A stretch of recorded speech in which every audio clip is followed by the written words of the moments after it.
Good evening, everyone. Welcome to tonight's living room. Thank you so much to all of you in the room, those of you that are joining us online, and those of you that will come back and watch us either on Penn TV or the internet post live. Welcome, welcome. Happy Lung Cancer Awareness Month. We're very, very happy to have all of you here and to be able to bring to you tonight something a little bit different. We thought, how can we better explain to all of you live, and again, those that are going to watch post live, what it is we do. We work hard for you guys work hard for us. You bring us your voice here in the living room and through other avenues as we ask you, and you donate, you participate in our runs, and do we do a good enough job explaining to you what it is we do?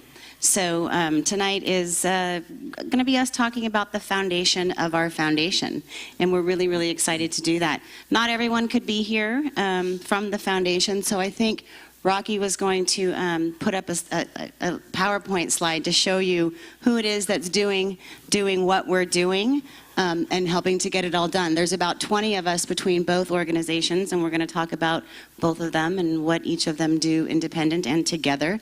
But 20 of us getting all of this really amazing stuff done. So with that, I'm going to start with Bonnie being the founder and the person who is sort of the visionary behind who we are and what we're doing. Actually, I'm going to step back. Sorry. I want to go around the room. I didn't do the around the room. Ooh, and I was, okay. So I'm going to back up a little bit and tell just a quick little 30-second story. So I broke my ankle, I don't know, 4 or 5 weeks ago. And so I was unable to be at the last living room. But I was online watching, and we forgot to start with the around the room. And I'm feverishly texting online, everyone, go do the around the room. And then I went and forgot. Anyway, so I'd like to start with the around the room. We have some out-of-towners. We have some new people. You absolutely do not have to share your story, but we definitely love to hear them. Other patients love to hear them, particularly those that are new to this group and new to this disease. And then we'll go to online and see if there's anybody on there who wants to share their story. And I'm, of course, going to pick on Karen because she came from clear across the United States to be here with us tonight. And she's a long-time friend of the foundation, and we're so happy to have you. So if you wouldn't mind grabbing a mic and tell us who, it's right there on the table, Karen. Tell us who you are and what your journey looks like. Hi, my name is Karen Gornberg. I am here from Gainesville, Florida. This relationship to me has been a love affair for many years, actually. It began in 2009. I was diagnosed in 2006 and found them in 2009. I am a long-term Tarceva survivor. I have been on that medication since June of 2000, gosh, I do know, June of 2007. And so I'm an outlier. There's something in my DNA. They're going to find it sooner or later. And the warmth and generosity of these people who share so much, they work for us, we work for them. And it is just a win-win situation for us all. We started an event in Gainesville called Run Amok with the Duck. Here is the duck. He's here with me tonight. This is Crackers. And we love the idea of being able to actually be doing something, not only just swallowing a pill every day, which I still do, very happily. So anyway, I'm here, and when I found out this living room was being moved to today, I switched my plane ticket because I'm here for the Lung Cancer Gala this coming Saturday. Always a time of renewed energy and enthusiasm for me. So I am thrilled to be here and to see so many smiling faces. It's all good, and things are happening every day. Thanks, Karen. Hi, I'm Sally, and I was found early because I was proactive and put myself into a early detection cancer study, and after 5 years, one of the nodules they were watching grew, and it turned out to be malignant, and I had my lower right lobe removed, and I, knock on wood, even though I have many other nodules, I have been cancer-free for 8.5 years. And I'm a big proponent of early detection. as we all are.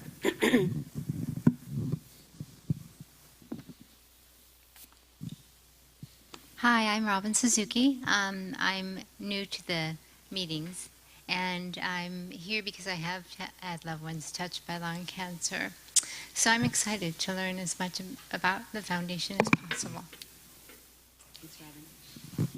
Hi, I'm Yan. I'm here with my husband who diagnosed with lung cancer 3 years ago. Actually, almost exactly 3 years ago. So we were here, I think it's November 10th. We were the first time we here, November 10, 2014. So it's pretty much, yeah. And when you came, you were just diagnosed, right? Like, Yeah. Just even like a few days before, right? Yeah. Yeah. And 3 years later, look at you, right? Exactly. That's great. Hi, I'm Jordan, and I just found out about this event by watching an episode on cable that I stumbled across.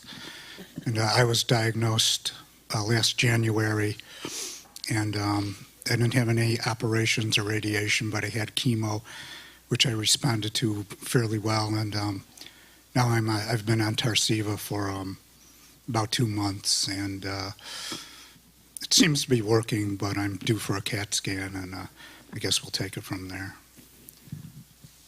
Welcome. You can you have a mic over there, yes, on the table? No? Yes. Yeah. Yeah, okay, there you go. Okay, yeah, okay. Hi, everybody. My name is Runlong, last name Joe. As my wife Yan just introduced, 3 years ago I got diagnosed squamous cell lung cancer, stage 3.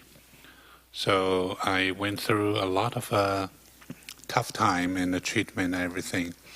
But this organization, and especially Barney, personally give me a lot of information and support, encouragement, and I really appreciated all that. So there's a lot of things to tell, but for introduction purpose, I think I'm good here. And every time there's a living room, we either being online, watch, or whenever we can, we want to be here.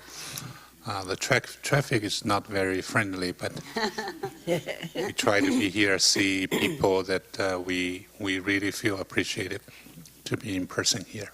Thank you. My name is Fred Palmer, and I was diagnosed in October of 2013. I'm currently under immunotherapy, and it seems to be working.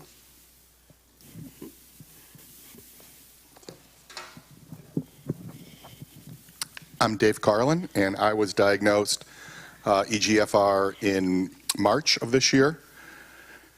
And luckily, my wife Barb is with me today.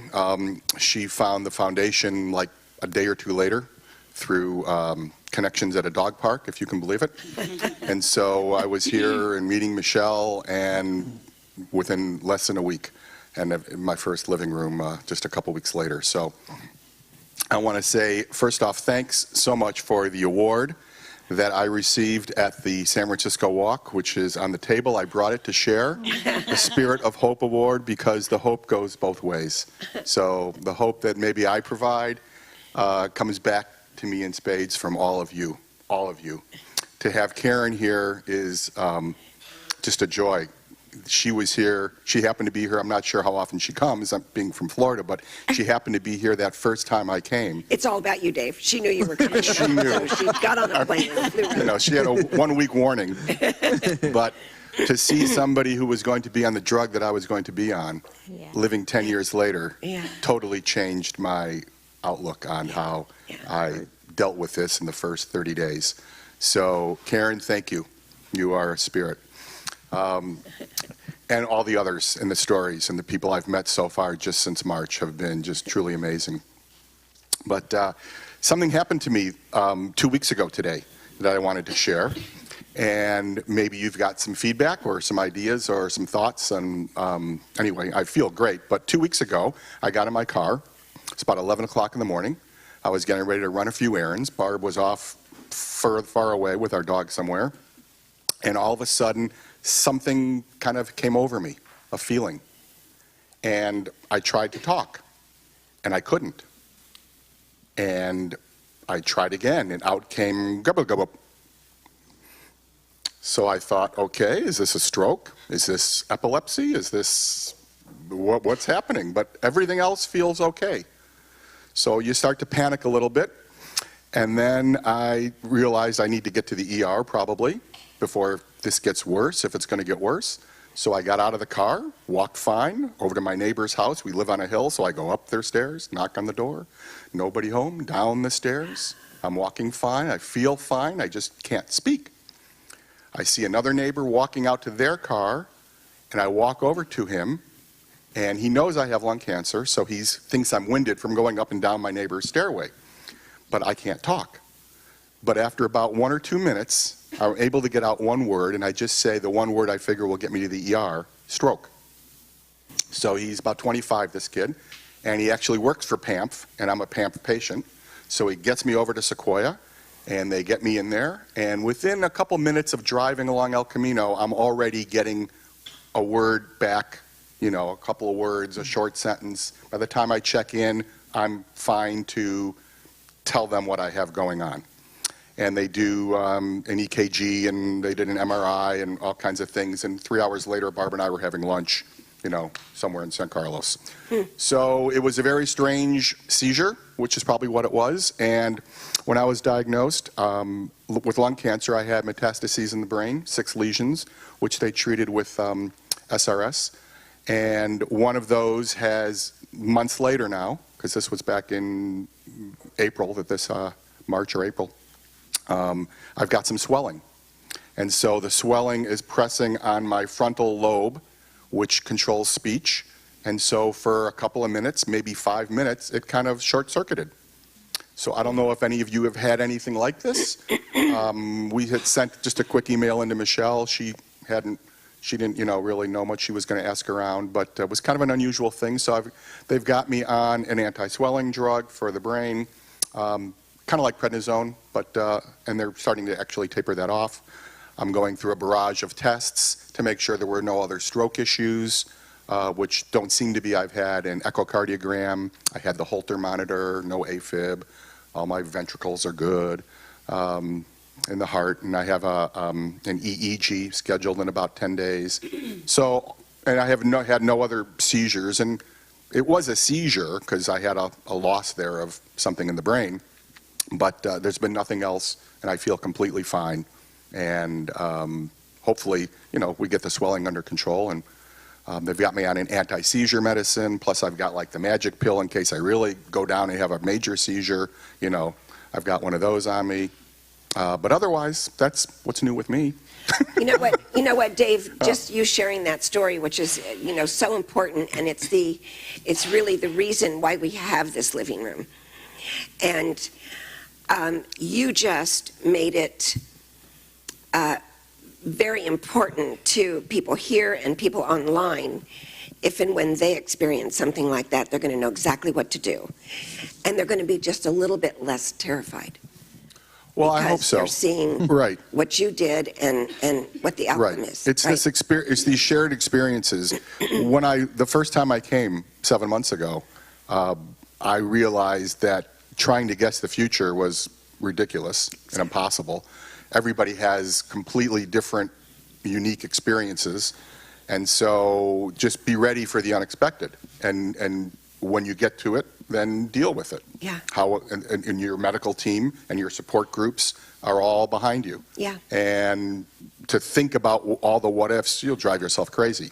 So I don't spend any Even if negative you don't energy have there. cancer, trying to overthink the future, of course, right? with anything, with just life. So Dave, I have a question. Is there a neurologist involved at this point? Yes. So I went back after the ER. Like 3 days later, I was with my radiation oncologist who handled my brain. And then he put me in touch with a neurologist like a week later. And so I've been with her and I'll do some follow-ups with her. I go back again in about a week to see her. And then it was the brain MRI that did at Sequoia that showed the swelling. Well, actually, my previous regular MRI did show swelling. I just wasn't having any symptoms. So is it called, necrotic tissue? Yeah. Kind of looks like probably dead tissue, scar tissue. Yep. There might be some cancer cells still living in it, maybe not. But around that was some swelling. And so they were keeping an eye on it. Yeah. But they had never mentioned to me that this could happen. Maybe they didn't think it was enough. They were just keeping an eye on it, and they didn't maybe want to put a scare into me. I don't know. Yep. But it happened. It was literally, it was 5 minutes. It took longer for full sentences to come back, but within 5 minutes I was speaking. Yeah. And so it was a very scary thing. But, now it's good to know these things can happen and how to deal with the unexpected. Well, and I mean, it's not really irony, but I know that Dr. Marcus and others, quite often those types of any brain involvement, whether it be a lesion or swelling or something like that, is one of the first indications that, that something might be wrong, or symptoms of a lung cancer that ultimately come, whether it's vision problems or speech problems or those sort of things. So it would technically make sense that the swelling could do the same thing if it's pressing on just the wrong place. Correct. Yeah. Correct. And so the goal is, if you get the swelling down, then you don't have the issue, and then you should be seizure-free. Yeah. But I also could be on some sort of an anti-seizure medication the rest of my life. Yeah. Just like I could be on an anti-cancer Sure. Right. drug the rest of my life. Right. So Thank you for sharing that, Dave. Yeah, and keep us posted, please. Yeah. I'm sorry? I think we really have to applaud this kind of conversation. This brings almost a sense of normalcy to a very difficult situation, and it brings a sense of fellowship and camaraderie to other people who are out there that are feeling alone and frightened. I just think it's wonderful. And the fact that you would share it, I get teary. I do. But I really do. I think it makes an incredible difference. Totally true. Yeah. Thanks. So I am the famous dog park wife. Right, the dog park wife. And I'm usually watching online, so it's kind of great to be here. But part of the reason is it's on a Wednesday and I can come, but it's also because, unfortunately, in Dave's current condition, he cannot drive. So now, okay. I always say I'm not really his caretaker because he pretty much takes care of himself. Yeah. But I am his communications manager, and now I am driving Mr. Daisy. So Okay, that's my which is other not new job. too bad of a thing, right? And so kind of where we are right now is we just say that every time we think we have figured out what the new normal is, Yeah. we were wrong. There's a new normal. Yeah. Yeah. So true. Wow. So true. Wow. Michelle, do you have anybody online? So we do. We have a lot of people online. Stephen's online. Hi, Stephen.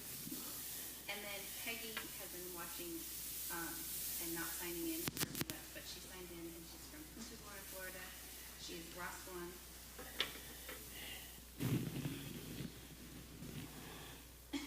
She's Ross one. Metastatic. She was diagnosed on June 30th of 2016, completing 15th month on crizotinib. Oh, great. Welcome. And several people online. Kim's online too. Oh, great. Sure. Anybody else who has not introduced you want to? I know you don't. There you go. Come on. You've got to have something to Okay. say. Okay. I'm Ina Bauman. I guess I've been coming, I was trying to think for about 8 or 9 months now. But I've known, I've known about the organization, and I realized I had stage 1 cancer. I have a upper left lobectomy. A couple things on the right side that we're watching, but so far no treatment. And one of the things I think that I probably haven't shared before was how much I wished I had known about this. I was diagnosed in January of 2015, so coming up to 3 years. And even though I'm pretty connected in the area with a lot of people, no one told me about the, Bonnie Adario Lung Cancer Research Foundation until I met a board member on the ski slope in North Star a whole year and a half later. And so one of the things that I've been trying to do is distribute literature for you. And she's been doing a great job. Well, I have been doing a great job. Yes, no, you have been doing a great I job. started out a lot better than I have right now. But And it is the most amazing thing when you take samples of the, what's available here, the handbooks, and you bring them to people that should know about this. And they don't. So the reason I'm saying it is because I think maybe somebody else might, if anybody else is so motivated, there's a lot of places that we could go. Absolutely. And I've covered a lot, but there's a lot more to cover. And each time I go somewhere, I'm amazed at how no one really kind of knows about it. It's just, I'm talking about oncologists and pulmonologists. Right. Exactly. Here, local. Right, right. I think there's a tendency when people think of nonprofits and advocacy, they think of people like marching the hill and lobbying and doing that kind of stuff. Yeah. So it's not. It's a matter of sort of reworking the way people think about the foundations that are out there that can provide support to patients. Right. And So I and think fund it's just such a research. great resource. And anyway, I love coming because I like to see everybody. Actually, yeah. No, Thanks, you Ina. are doing a great job, Ina. Thank you. One of the things we're going to Yeah. talk about tonight is awareness, and that's a really, really big part of it. One of the things I didn't mention before we get into the why we do what we do is we've been around for 11 years, give or take a few months here and there, and we've raised around $30 million. That roughly 90 cents on each dollar goes right back out the door to support our mission. So patient program services, education, and research. We have I'm doing the whole pat on the back, 4-star rating on Charity Navigator, and we have a platinum rating on GuideStar, and we're the only lung cancer foundation out there that has a platinum rating on GuideStar. So we're really, really proud of how smart and responsible we are with your money. Thanks. Well, and what that means is we have been thoroughly vetted, our financial information Rigorously, and, our metrics and how we monitor what we're doing and getting the feedback. So it's not easy to get those, with that recognition. It's really not, and it's something that we're very, very, very proud of, because not many organizations out there can say, lung or otherwise, can say that they are that responsible with their donor dollars, as responsible as we are. So with that, let's kind of jump into maybe some introductions, and then we'll jump into your story and why you do what you do. So David, I don't know if you want to just introduce yourself really quick. Yeah, David LeDuc. I'm the executive director here for the foundation. I've been with the organization a little over 2 years now, so this will actually be my third gala, which I'm excited about. So, yeah, should be fun. Great. But David comes with a lot of experience in lung cancer. He used to be with Free to Breathe. And so... We'll talk a little bit about that, yeah. Right, okay, Yeah. great. Yeah, okay. We didn't steal him or anything. Yeah, we didn't steal it. We tried. Okay. Hi, everybody. I'm Guneet Walia. I am the Senior Director for Research and Medical Affairs, and I work across both our organizations, ALCF and Alchemy. And that's me. And I'm Danielle Hicks. First and foremost, well, not first and foremost mother, I guess, but daughter of Bonnie, oldest daughter, as my sister, who's not able to be here tonight, is more than happy to share every time it comes up. That she's the younger daughter. She's the younger daughter. And I've been with the organization for about 8 or 9 years now, and my role here is to lead up patient program services and education. So we have a great team of folk that help me do that. I definitely don't do it all by myself. And who are you? Well, I'm Bonnie, mother to the oldest daughter, and founder of this organization and the second organization, which is Alchemy, which I'm sure we'll be talking about at this point. Yeah. Did you ever have lung cancer? Oh, yes, and I'm a lung cancer survivor. Yeah. 13 years, 12 or 13. 13. Yeah. 14. Listen to the director of marketing in the back of the room. 14. It's almost 14 years. Yeah. Long time. Yeah. And I'll tell you a little bit why I'm a survivor. Right. I think you should, because they told you adenocarcinoma stage 3B. Go. Okay, so 14 years ago and change, I was diagnosed with lung cancer. But it took me a long time to get diagnosed, like I'm sure many of you. It's not a new story, it's an old story. Find it by accident, because it's really only been recently that there's been approval for CT screening as a means to have early detection for lung cancer. but it's still not optimum. It still isn't offered to everybody. But all that being said, I was diagnosed. I only have one vocal cord, so that's why my voice is so sexy. My husband thinks one vocal cord in me is an asset to him. So, all that being said. Right, exactly. I finally got diagnosed myself and ended up going down and paying for a full body scan. The radiologist came out and he pointed to this tumor that was growing on my heart and my aorta, and he said, take this to your doctor today. So I did. Long story short, I'm going to minimize, this whole thing. Failed biopsy, offering exploratory surgery. That didn't sound good. I don't believe in coincidences, and I really believe that everything happens for a reason. And thank God that the physician they were referring me to was on vacation, because I went home from work one night and I was reading this little article, probably no bigger than this, in the San Mateo Times. It's a local newspaper here, about this surgeon that was, this thoracic surgeon from UCSF that was coming down to Sequoia Hospital once a week to teach the general surgeon at Sequoia Hospital thoracic surgery and how to operate on lung cancer patients. So I looked at that and I said, that's who I need. I just knew it. I knew it from reading that article. So I made a few phone calls, and the pulmonologist from the hospital told me the next day, go get your scans, bring them to me, and I'll walk them around, and we'll see what we can find. So she took them to one major academic center down the road a piece that said there was nothing they could do for me. The tumor was on my heart, and it just was going to be a matter of time. So, weeks. So she took it up to UCSF to this magical surgeon, and I got an appointment with him, and he said, Bonnie, what do you expect from me? What do you want from me? And I said, if I'm going to die, I don't want it to be because I did nothing. I'm going to challenge you and tell you that I want you to throw everything you have at me. I don't care how toxic it is. Do whatever you can possibly do to keep me alive.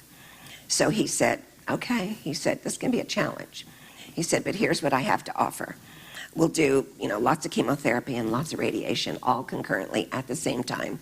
So I had carboplatin Taxol every Friday and radiation Monday through Friday for a long time. Finally got back a scan that the tumor started to pull away from the heart, and he said, okay, I think we can go in and try to get this puppy out of there.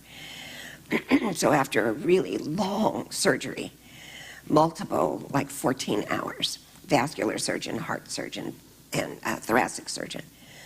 And then radiation while I was open in the operating room, targeted radiation. I'm here. But during that time, I got on the internet, because we're going to get around to why we started this foundation. And I started to read a lot of, really not good information.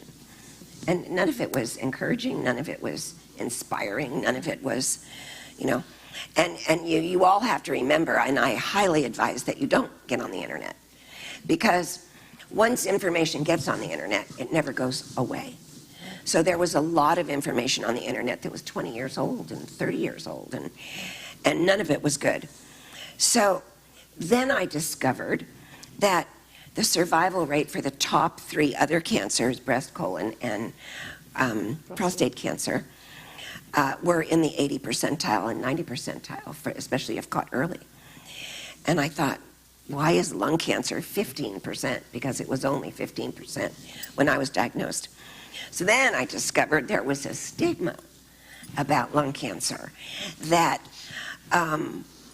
only smokers get lung cancer. And oh, by the way, you brought it on yourself, so therefore you're not worthy of research dollars to cure this disease. Well, then I just got plain mad. That just really pissed me off. And I thought, who on earth is making these decisions? You live, you don't live, you live, you don't live.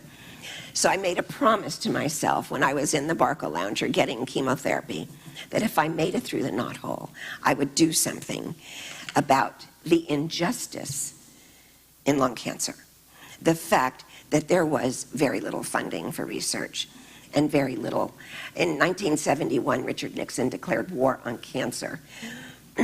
But the war on lung cancer really just got started about 2 years ago. So here we are today. The survival rate is now almost 18%, honing in on 18%. But more drugs have been approved in the last 2 years for lung cancer than in the last 4 decades. So amazing progress is being made. Amazing research is starting to happen. We still need more funding. We still need to get that up comparable to other cancers. And our message is anyone can get lung cancer. Anyone with lungs can get lung cancer. 80% of all the newly diagnosed patients either quit smoking decades ago or never started smoking. So, and more and more and more, never smoker, never smoker, never smoker. So I think we're starting to chip away at that stigma as well. I just want to make a comment about the stigma because it infuriates me as much as it infuriates you. Even if it were true, and we've already stated that it's not, that only smokers get lung cancer, so what? Number one. Exactly. But number two, you know, statistically speaking, out of 100 plus solid tumor and blood cancers, never smoking lung cancer is number 6.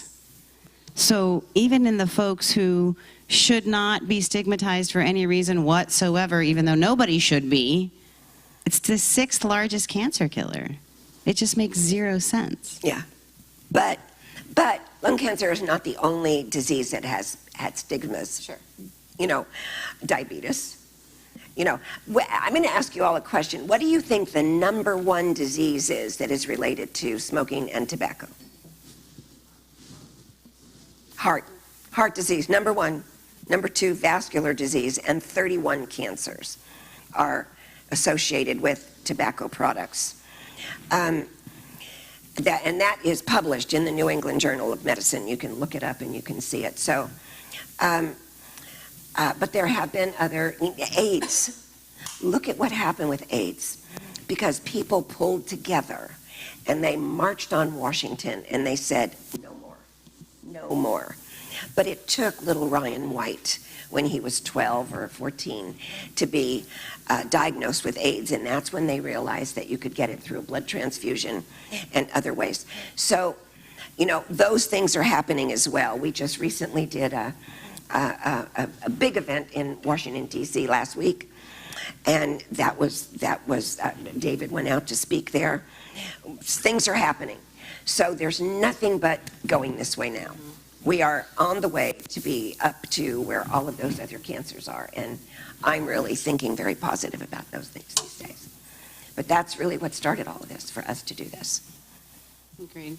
Yeah. So some of the things we're going to talk about is some of the barriers and how we, from the very beginning, took a different approach, or at least we think we're taking a different approach, to tackling this disease, be it stigma or otherwise. And we're going to talk a little bit tonight about some of the barriers that we identified and how we're trying to fill those gaps. And please, we by no means think that we are doing everything the only and the most perfect way there is to do it. So we would love your input and feedback, particularly from the patient perspective and the caregiver's perspective on how we can do it better. We're always striving to do what we do better. And I'm going to start a little bit in the patient, the programs and services that we provide space. And I'm going to ask everybody else to chime in if I'm forgetting to mention something. And Stephen Young is online. He's the president and COO of Alchemy, which we're going to get to a little bit later. But from a program perspective, when I first started here, literally the only program we had was navigation. And it was me. It started with my mom. And then when I, talking to patients slowly, a patient here, a patient there, and then I came on board, and then we were both talking to patients and really filling. I'll correct you there. Okay. We had awareness and early detection before navigation. Oh, maybe. Yeah. Go ahead. We had the Stuff in the buses. The buses. That I've heard about. But we were still doing navigation at that time. Yes, I scan, all that. We were still talking to. I think maybe it was simultaneous. Yeah. Yeah. Okay. Yeah. We moved. Well, anyway, it doesn't really matter. Yeah, it's splitting hairs. But support for patients.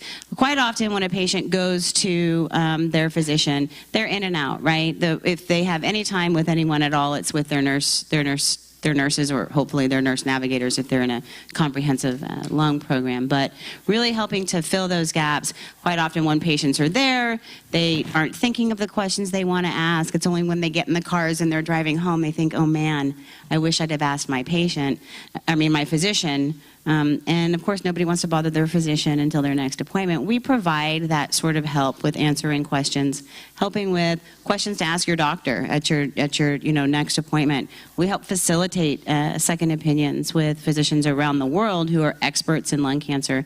And Michelle has been doing that for, how long have you been here now? 4 years. I can't remember anymore, but Michelle was doing it for 4 years, and then we just hired a nurse navigator out of Tennessee. Her name's Kim Parham, and she'll be here Thursday or Friday this week. She's out east this week to help to scale and grow that program. We get probably about lately about 12 new patient calls a week, and we're constantly rotating through about 1,000 different patients at any given time that we're actively working with from around the world to help them to navigate this disease and to really navigate their new normal. And I know some patients get frustrated when you say that it's a new normal, but we all have new normals in our life. I mean, whether you're having a baby or becoming a grandparent or retiring from your job, all of a sudden things get new and you have to figure out how to work within it. So we're really, really proud of that program and working hard to develop some strategic partnerships to see how we can really scale that so that it can better benefit more patients. Did I forget anything about navigation? No, that's good. I'd like to add a little bit to it because I think it's an important piece.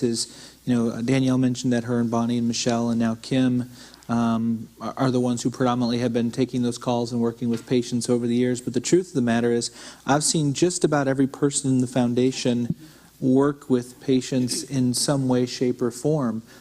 We have cases, I had one recently where someone in the UK, I saw something on social media where they were 33 years old, diagnosed kind of in the middle of the country, and the caregiver said that the person was on a chemotherapy. It didn't seem right to me, a 33-year-old patient, and so quickly reached out through social media to find out what was going on, had they been genetic tested. And it turned out that they had, luckily, misunderstanding in terms of they were on the right drug, but we were able to get a referral through our network and through our connections to this person to go to the University of Manchester and make sure that the care plan that had been put in place was good. And it's every single person in the foundation who really takes this approach of patients first and making sure that we're having those conversations no matter where we are. We kind of drop everything when we hear about someone who needs something or has reached out to us. And again, it's everyone in the foundation, from Kim having, welcoming people when they come in, or that first contact on the phone, Ganeet with the scientific information and so on down the line. I think it's really the heart of our organization. Maybe it wasn't the exact first thing that was started, but I still think it really defines in many ways what this foundation's about. Absolutely. Did you want to add anything? Anybody else? I just want to say the foundation is a big, giant, warm hug. That's what the foundation is. That's what and it comes from you, the family, and it comes down to all of us. And that's what I feel every single day I walk in the door, this big, giant, warm hug. I think one of the things that you all, patients and caregivers alike, bring to the table that you don't even probably know that you do is absolute motivation on a daily basis to work harder, to do better, and make things happen faster. That you provide that to us day in and day out, whether you know it or not. It really is a huge, huge part and reason behind what we do. Yeah, and besides that navigation, I think this program itself, it's already happened tonight, it's been mentioned several times. It's not just what we provide for people, it's what all of you provide by coming here and sharing your stories and communicating with each other. It adds to that element of really providing that support and guidance and knowledge sharing, because that's part of this program and a lot of other things. It's just really sharing that knowledge that all of you have by unfortunately having to live through the experience, but really being able to be an inspiration, a source of guidance, or even just an ear sometimes, because I know many of you are communicating outside of this kind of setting. So it really is, Ganeet said, it's a warm hug, it's a part of it, it's really the heart of who we are. And there's a lot of organizations in lung out there doing really great work. But I think, and then a lot of the patients that we work with also work with some of these other organizations on, on different levels and capacities. But every time they come back to us, they say, everybody's great, but it's different here because they actually feel like they're part of a family, like part of a community and something larger than just, an advocacy group. Karen? I so agree. I think you have created such an incredible intimacy when you think about it, an international, incredible intimacy, where we feel so comfortable and so supported from far away. I mean, you're dealing with people all over, and yet they feel one-on-one that they're important, that I'm important, that you all are important. And I'd like to give you a pat on the back, too. Excuse me, is that over the years, several people I know or know of developed lung cancer, and I would get a phone call, and I'd tell them to call Danielle, and then once Michelle began working here, and even if they weren't able to answer the phone when you called, or when these people called, they would call back later that night. And I know, Danielle, you called when you were away on vacation, and so forth. So these people are always here for you, no matter what's going on. They take the time for the patients. Thanks, Sally. That kind of, and what David just said kind of moves us into this meeting and how it got started. And I want to, before I let my mom go into sort of where where this came from, there's 225,000 people in the U.S. alone diagnosed with lung cancer, some form of lung cancer every year, right?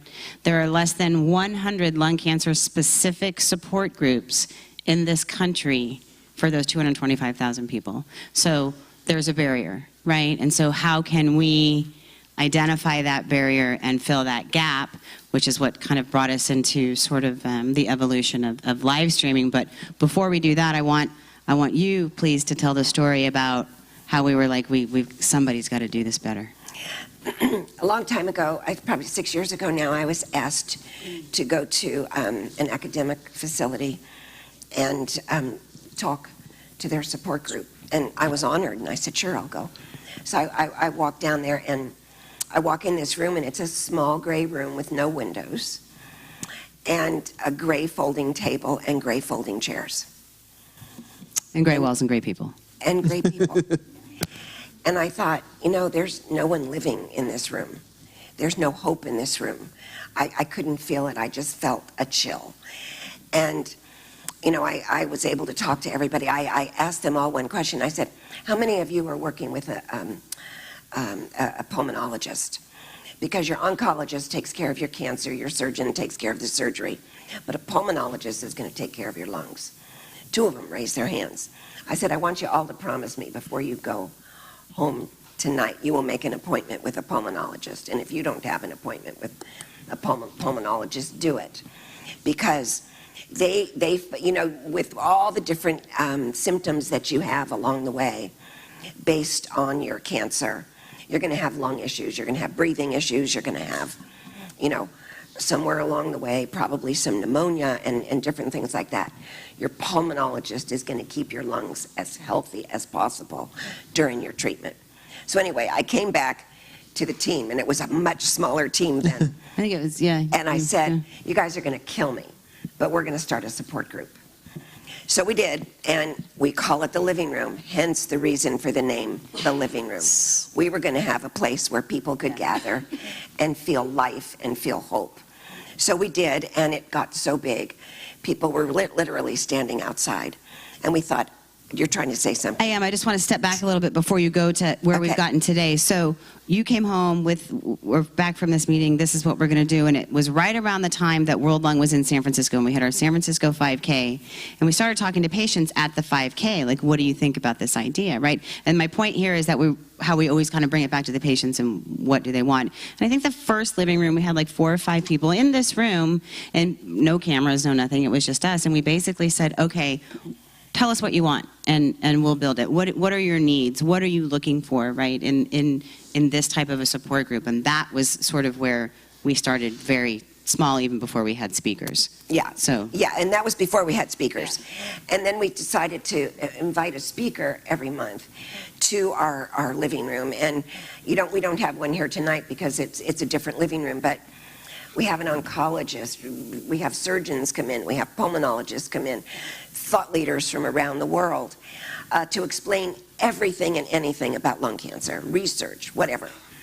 So that became very popular, and we videoed those lectures, put them on our website, but we thought, we're not reaching enough people.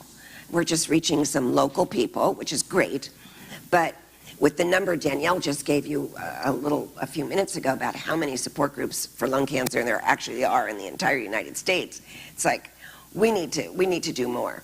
So Danny, who works for us, I'm sure a bunch of you know Danny, at the time was doing political interviews, and still is, at night on Penn TV. So she said, well, if you want to make this bigger, because we couldn't possibly replicate this in zip codes all over the United States, it wouldn't have been cost effective. We would have never been able to afford it. She said, we'll get Penn TV in here and they'll broadcast it. And we said, okay, so they came in, and they're still here today. Look at them. And we're on YouTube, and we've reached 142 countries. 144 right now. 144. Danielle is here, just so you know, to correct me, no matter what I say. 2 more countries. but it's, and I'm your daughter. So, and she's my daughter, which is also a really good thing. But look at that, innovation. How could we do this? Because we didn't have the money to replicate this all over the U.S. It's awesome. It's absolutely awesome, the people we reach. I got a call from a young girl in Prague, and she said, my mom has lung cancer, and I heard you talk about getting second opinions for patients. Can you get me a second opinion for my mom? And I said, I'm going to call you back. So I called the International Association for the Study of Lung Cancer. Fred Hirsch runs that. I said, Fred, who have we got in Prague? He said, oh, Bonnie, it's Dr. Rafal. Here's his email. Just email him. I emailed him. I said, Dr. Rafal, I know you don't know me from Adam. Fred Hirsch gave me your name. He said, Bonnie, I know who you are. And I said, I need you to give a second opinion to a patient. He said, here's my telephone number, my cell phone number. Have him call me. I'd be happy to see her. Yeah. Prague. Yeah. 45 minutes. And that's the beauty of our navigation services, right?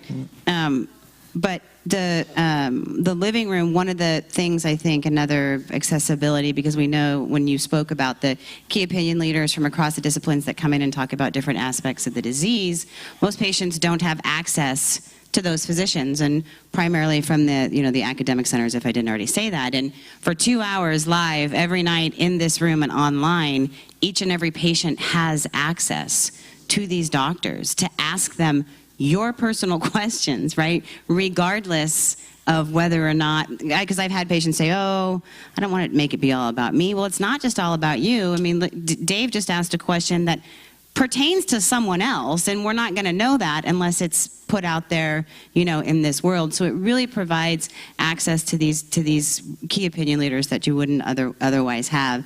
And then this meeting is edited down into 25-minute sort of high level what you need to know most. What's the most important information to come out of whatever the topic was, and then it lives in our video library, subtitled in Spanish and Chinese, because language is also a barrier when it comes to understanding medicine and care. So. That's just another little point out, and it is 144 countries. I'm really proud of 144 countries. That's great. That's great. And we've had over 900,000 views in these 144 countries since we've been doing this. So the need for this is huge, and it spans far and wide around the world. So we just have to figure out how to get people in San Carlos know we're here. And well, and you'd be, we talked about Peninsula Television and Danny, kind of spearheading that whole plan, but they have been an amazing partner with us. I mean, they really, really have. Not only do they come out here tirelessly, even when we change the date on them, and they might have something else going on, but we work with them on other projects, whether it's PSAs or voiceovers or things like that we need to do, and they show this program post live every month on Channel 26, and we've had several patients come back and say, hey, you're the cancer people on TV, right? Danielle and I Yeah. were having dinner in Half Moon Bay, and a lady came up and said, you're the two cancer ladies, aren't you, on TV in the middle of the night? And I said, yes, that's who we are. Yes, we are. So I want to... Before we leave that, Danielle, I just want to say, one of the things Bonnie had mentioned earlier, I was with a different lung cancer organization. But I'm going to go back a tiny bit further even before that, just a little bit about my history, because I don't know if I've shared it a ton with everybody, maybe in some other settings I have. But my father was diagnosed with cancer back in 2000, and unfortunately, very late diagnosis, like many, passed away 4 months after he was diagnosed. I can tell you right now, my father was a Marine, then a fireman, then a police officer. He would have never walked into a support group. He just wouldn't have. He would have watched something like this online. I know our family would have, and we could have learned so much. One of the things that gets brought up a lot in these conversations is clinical trials. By the time we found out about clinical trials, my father was no longer eligible for a clinical trial, but having something like this as a resource would have been huge. So I ended up quitting my job after my father passed away. I did go work for the American Cancer Society. I, like many people, have a personal connection, became an advocate. And I left that after a short period of time, after about 4 years. I took a break from cancer and then ended up joining another lung cancer organization. And I kept going to these meetings, and I was hearing about this Addario group out in San Francisco. And, you know, I'd heard about Bonnie, and Ganit and I had run into each other at a few meetings, and we started doing a project together. And I was seeing Scott Santorello was here at the time, and obviously Andre and Danielle and Stephen and others, and I was getting to know the people. And I've got to say, I've been blessed. Everywhere I've ever worked, I've worked with really, really great people. That has certainly been the case here. It's part and parcel of why I joined. But even more so, the living room was a big part of it. You could see the impact it was having. 144 countries, 900,000 people. You could see the inspiration that was coming from it. And even though I was with another organization, I found myself watching this once a month, and I was learning, and I was seeing what was going on with these patients. And so, in addition to our Centers of Excellence program and Alchemy that we'll talk about, this was a big part of why I wanted to join this organization and be here. It wasn't that I was stolen away or left something that wasn't great, because we're fortunate in the lung cancer space that all the groups are actually doing very good work.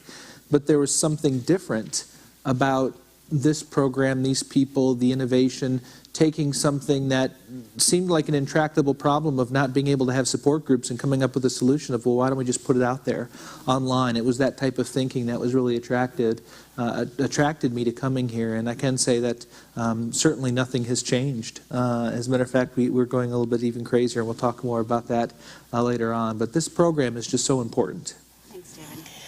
I just want to throw one little short thing. We were at World Lung, it was in Denver, I think, and I was talking in this room, and I looked over here, and this girl was crying. Oh, Vienna. That was in Vienna? In Vienna. Yeah. This girl was crying, and tears, big crocodile tears were coming down her face, and I made a mental note. When I finished, I was going to go and chat with her. So I did, and she said, oh, Bonnie, she said, I just have to tell you thank you.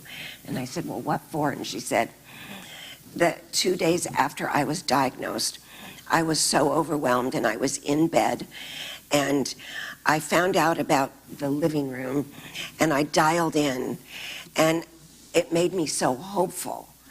I immediately stopped crying, and she goes, and now I just want to hug you.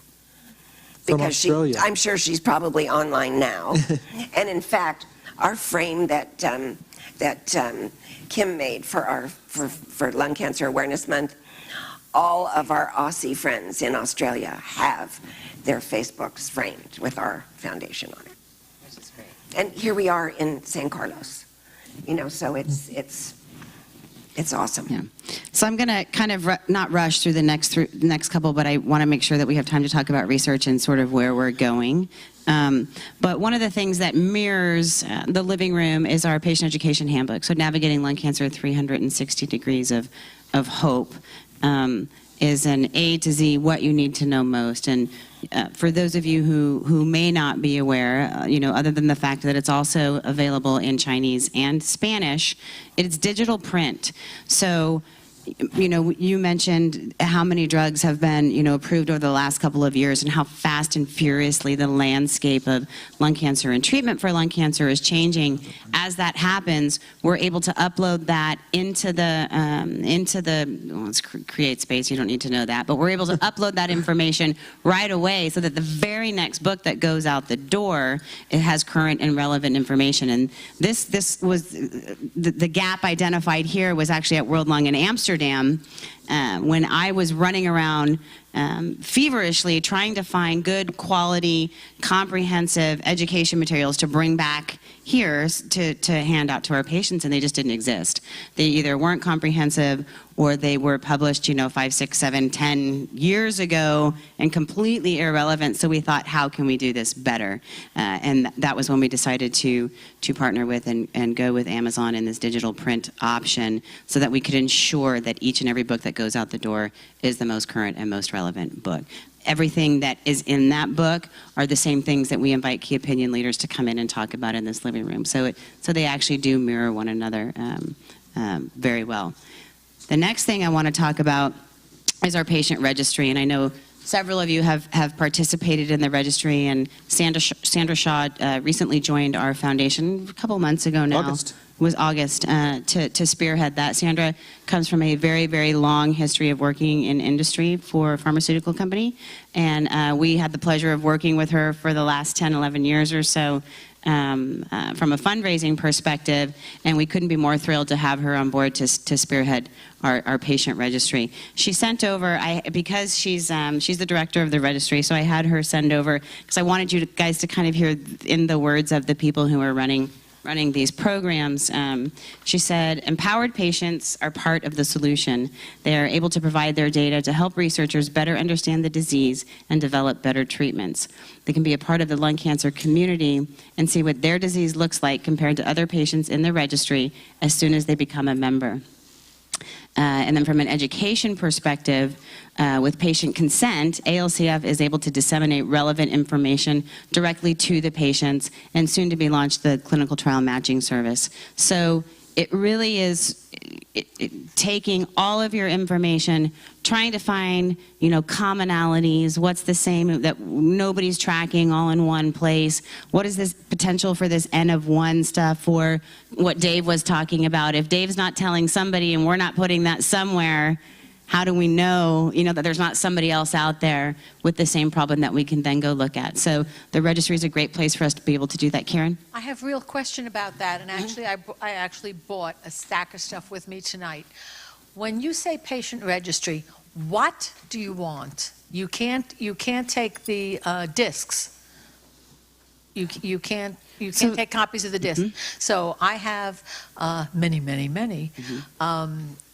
reports from the radiologist.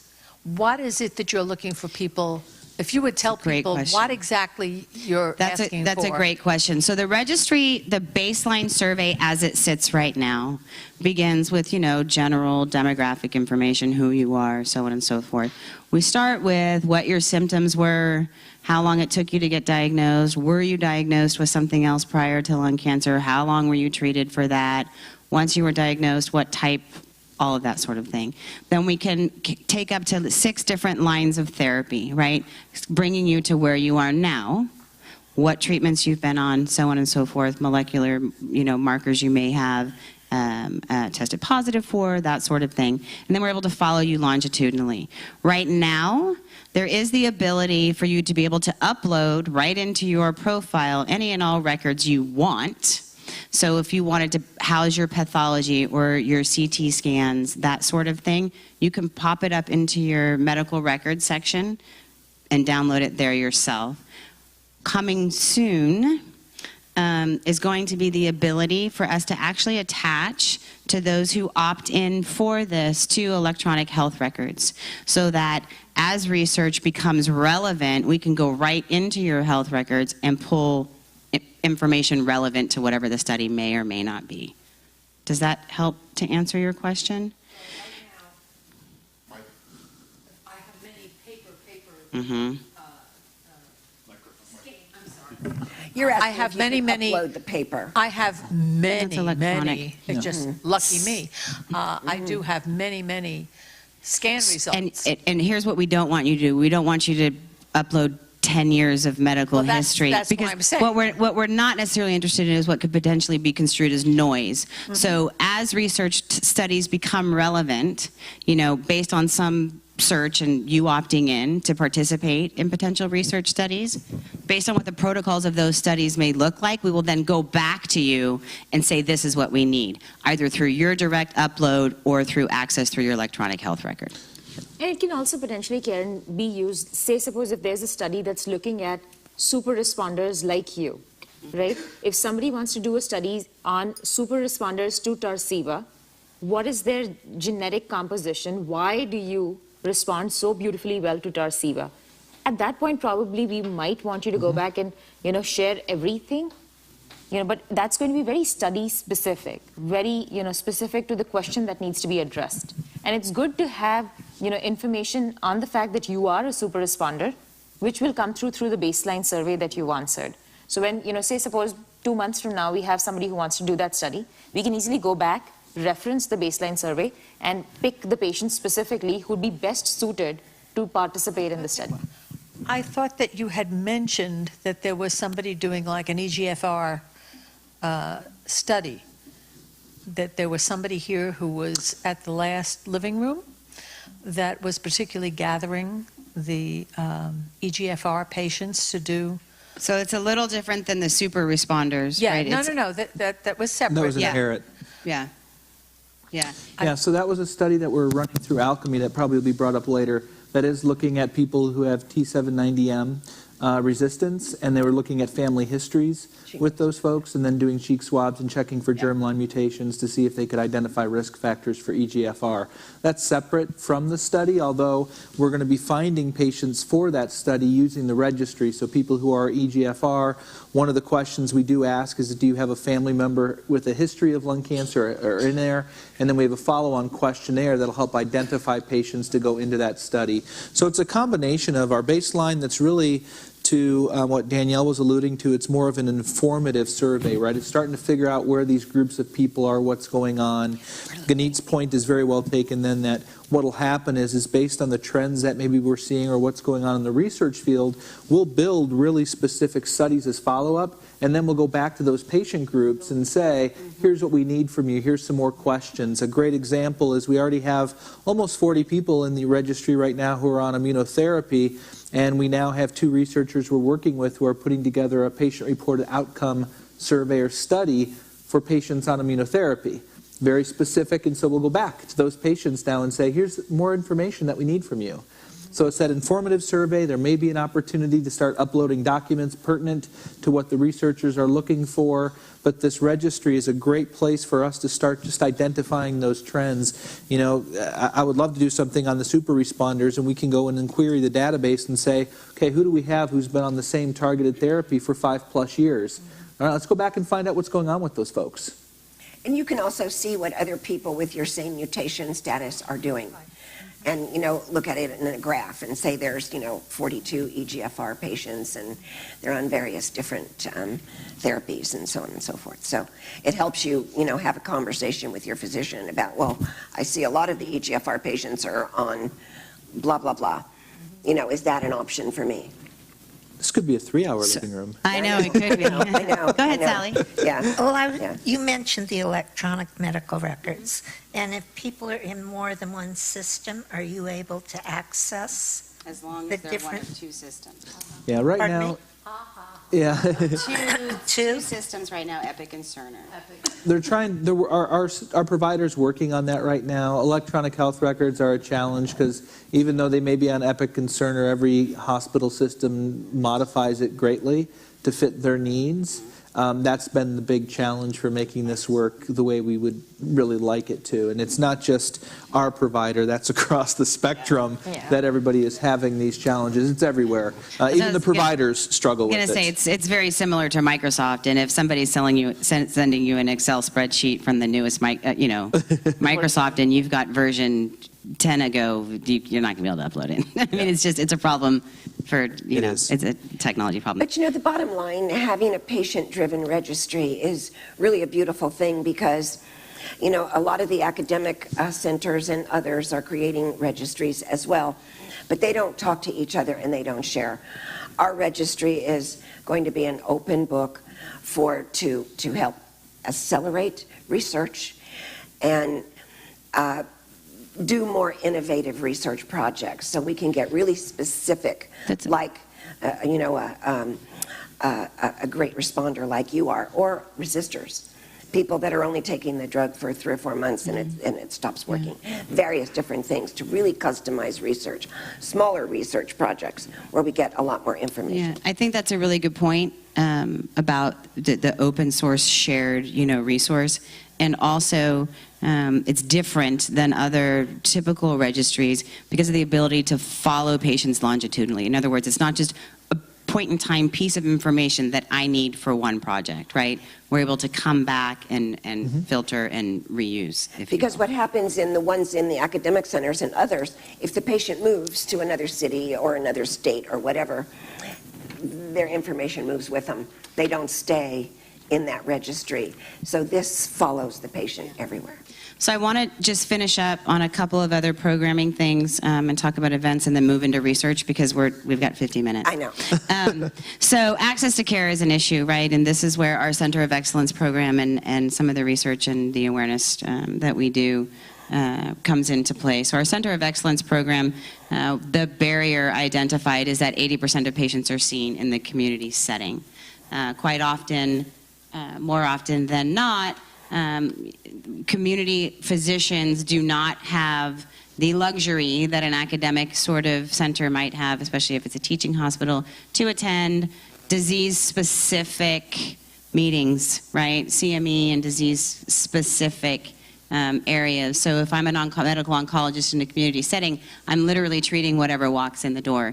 And you heard me say earlier, there's over 100 plus solid tumor and blood cancers out there. So the expectation that a community physician is going to know everything there is to know about every cancer out there is, I don't actually think fair, for one.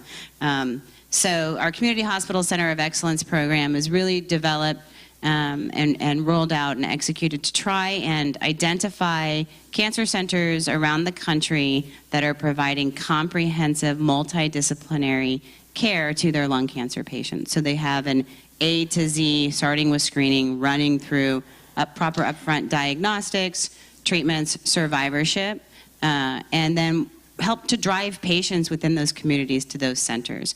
One of the things that's really unique about it and Leah Fine, who I think some of you may or may not have met before, she's the director of this program. She's actually working this program on the East Coast right now, which is why she's not able to be here to talk about it. But she's run an impact study, so we collect metrics on this, not only for proof of concept, but what's working and what's not. Just because someone says they're doing it doesn't mean they're doing it as well as maybe they could do it. And it's really generated and created this community, if you will, where there's this shared learning opportunity between the physicians at each of the centers. We have 19, 17, 18, 19, 19 I think, as of yesterday. And 20 will be joining really soon? Yeah, on board right now and scattered sort of throughout the country. We plan on growing this program, and the goal is that regardless of where you may be diagnosed in this country, is that you're within a 1 to 2 hour drive, if you will, of any of these centers of excellence, so that you can be assured, whether it's for a second opinion and then to come back to your small town and be treated by your local physician, or because it's someplace that you like to go for treatment, you can be assured that you're getting state-of-the-art care similar to what you would receive, if not exactly like what you would receive in an academic center. So I know I'm kind of rushing through the COE program, but I really want to be able to get to research and certainly to Alchemy, because we haven't even touched on Alchemy yet. And I don't want to bore people too much with the programming thing, so I'm going to end. Do you have a question? No, I'm just checking. Oh. But if 80% of patients are seen in the community arena, there aren't enough academic centers to service all of those patients. There just aren't. And they're not, in California, we're very fortunate to have so many all in a row, but that's not the case throughout the United States. So the goal is to geographically place these COEs so patients can get good academic-like care closer to their home. Well, we know with that a access specialist. to clinical trials, our hope is to be able to set these centers up, those that aren't currently running clinical trials or study through their centers, to get them set up and ready to do that so that patients can more easily access this type of treatment. We know that sometimes the best first-line treatment for a patient is a clinical trial, right? If not, maybe the second, third, fourth, fifth, sixth line. We've seen people go through this time and time again. And if they can't get to the trial because they live in San Francisco and the trial's in Boston, right, how can we help to alleviate that problem? So we're really hoping that our centers of excellence and then the community hospitals within Alchemy are going to be able to help us sort of close that gap. So I'm going to finish up my part on events. And just let everybody know about the great work that our events team does. In 2017 alone, not including the gala, they've raised over $1 million. We have our national 5K program in Los Angeles, Arizona, Sacramento, Dallas, San Francisco, Gainesville, Florida, Hollywood, Florida, Chicago, Philadelphia, and Spartanburg, South Carolina, and that is growing. We have an endurance program where we have bibs that we purchase and people can go out and raise money for us at the Tinkerbell Marathon, United Airlines New York Half Marathon, the Berlin Marathon, Chicago Marathon, Healdsburg Marathon, New York Full Marathon, and Tough Mudder. So we've really, really ramped up the endurance program and are having a footprint in some of these, especially things like the New York Marathon and the Chicago Marathon, some of these larger. We get a lot of exposure through there. We have Lily's Lights, which is a kite flying event in South Florida. And then, of course, golf and our gala, which is coming up this Saturday, which is our largest fundraising event of the year. So our events team has a huge impact on everything we do, generating an awareness, bringing things to lung cancer patients and caregivers that you typically are used to seeing in other cancer spaces, whether it's a 3-day walk here or a bake sale there. It's not as often that you see something specific for lung cancer patients where they can really get out there, meet other patients, have a barbecue and a picnic, and just kind of forget about everything for a day and be part of something bigger. So huge kudos to the events team. So with that, I'm going to turn things over to Ganeet so we can talk a little bit about research and the innovative way that we approach research. And you've heard us say in the past, what we don't want to do is fund research the same way that everybody's been funding lung cancer research for the last 50 years because it's not working, right? Yeah. And because the funding is so limited, we have to be smarter about who we're funding and what we're funding. And Ganeet has been here for a few years now and has really, really helped us to develop our research program. And with the team, I think we've got some great things going on. So Ganeet, do you want to talk a little bit about some of the stuff we're doing? Yeah, absolutely. So, I'm going to keep this brief, and I want all of you to take this back with you. When you think about ALCF and you think about the research that we do, just two words. Two words. One, collaboration, and two, innovation. That's how I hope you remember us and the work that we do, specifically around research that ALCF funds and Alchemy runs. So what do we do here? And I'm talking about both organizations, the Addario Lung Cancer Foundation, ALCF, and the Addario Lung Cancer Medical Institute, or Alchemy, ALCMI, Alchemy.